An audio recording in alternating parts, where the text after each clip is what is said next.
December 1943. In the frozen north of Germany, a single prison door slammed shut, echoing through the concrete halls of Stalag Luft I.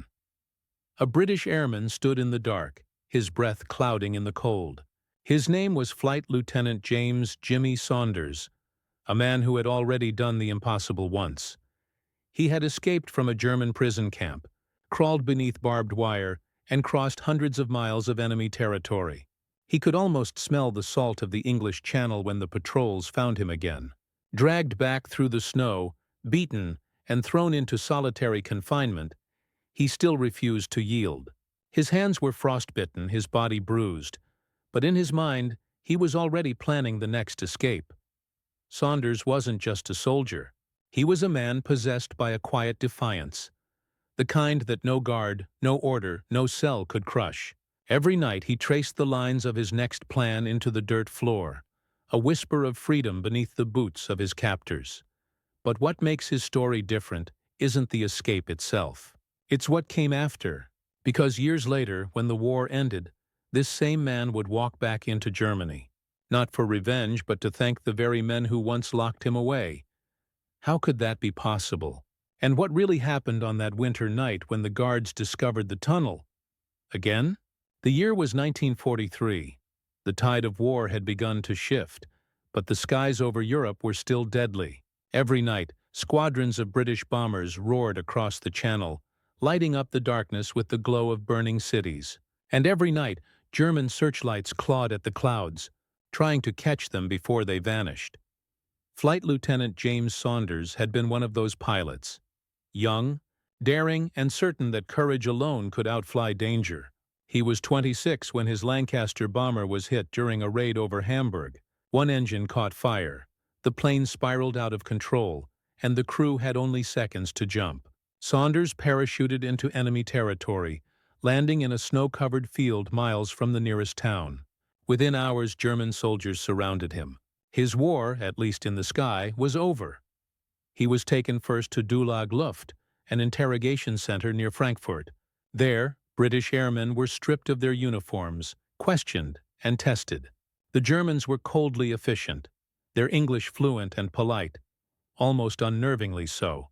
They knew the squadrons, the call signs, even the aircraft numbers, but Saunders gave them nothing except his name, rank, and serial number.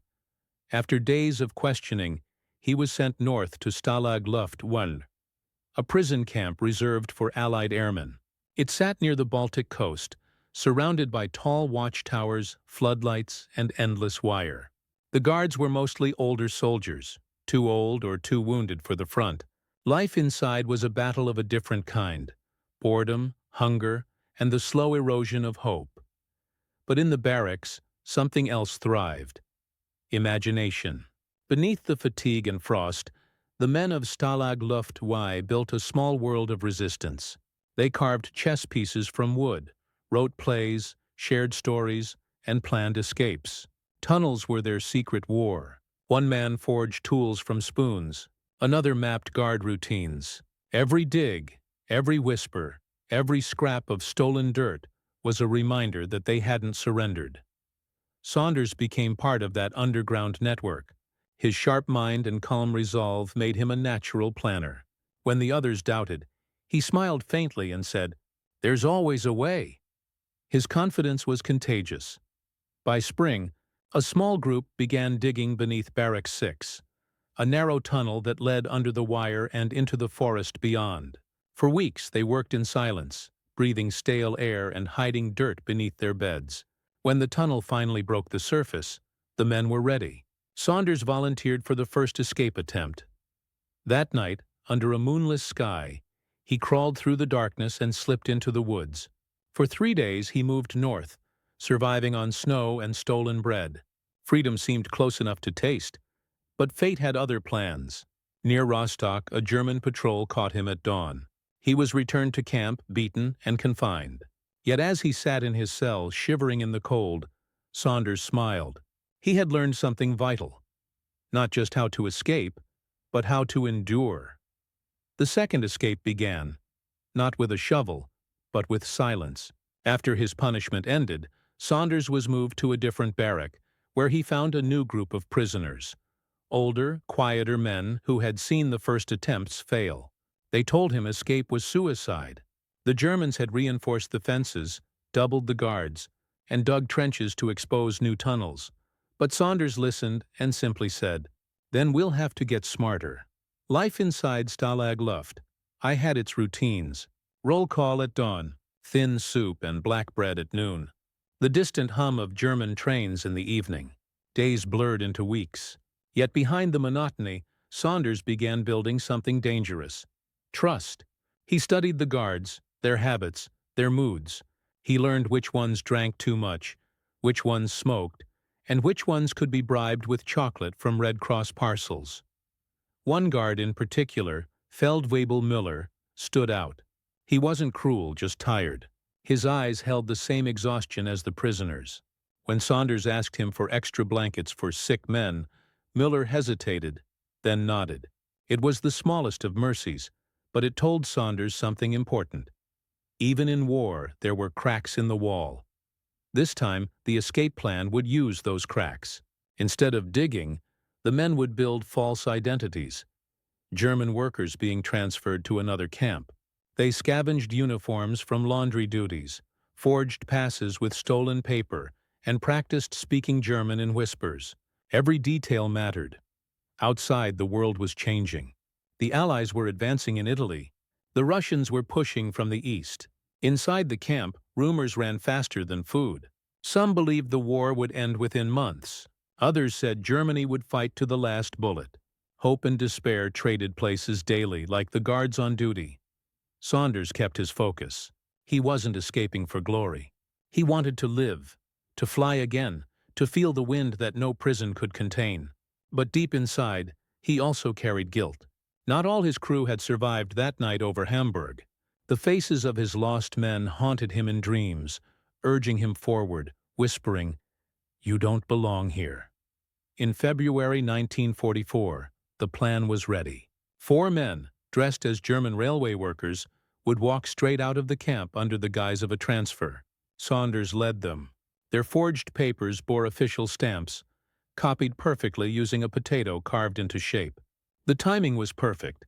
A snowstorm raged that night, muffling footsteps and blurring faces. They walked past the gate, hearts pounding, every step echoing louder in their minds than in the snow. For a moment it worked. The guards barely glanced at them.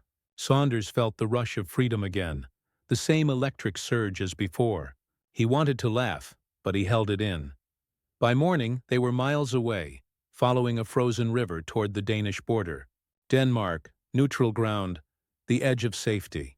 They traveled by night, hiding in barns and abandoned sheds, surviving on frozen potatoes stolen from farms. For a week it seemed they might make it. Then came the checkpoint, a small town. 2 German officers, routine inspection. The forged papers passed at first glance, but one officer noticed the boots, too clean for men who'd been traveling. He asked questions. Saunders answered calmly in German, but his accent betrayed him. The officer's hand hovered over his pistol. Within seconds, it was over. They were surrounded, searched, and handcuffed. The second escape had failed. Back in Stalag Luft I, the Germans didn't beat him this time. They didn't have to. They simply locked him alone for weeks in a bare concrete cell. Outside, the war thundered on, the distant boom of artillery rolling like a heartbeat through the night. For most men, this would have been the end. But something had shifted inside Saunders. The anger that once burned in him began to cool. He started talking to Müller, the same guard who had once given him a blanket. They spoke through the bars, about their families, about flying, about what they'd lost. Müller had a son fighting on the Eastern Front. He feared he'd never see him again. In that cold, gray silence, both men began to see something that war had buried: humanity. Saunders realized then that even behind enemy lines, kindness could survive, and it would change how he saw the war forever. Spring 1945. The war was collapsing. Allied bombers filled the skies again, but this time the thunder above meant liberation was near. In Stalag Luft I, the guards no longer shouted orders with conviction.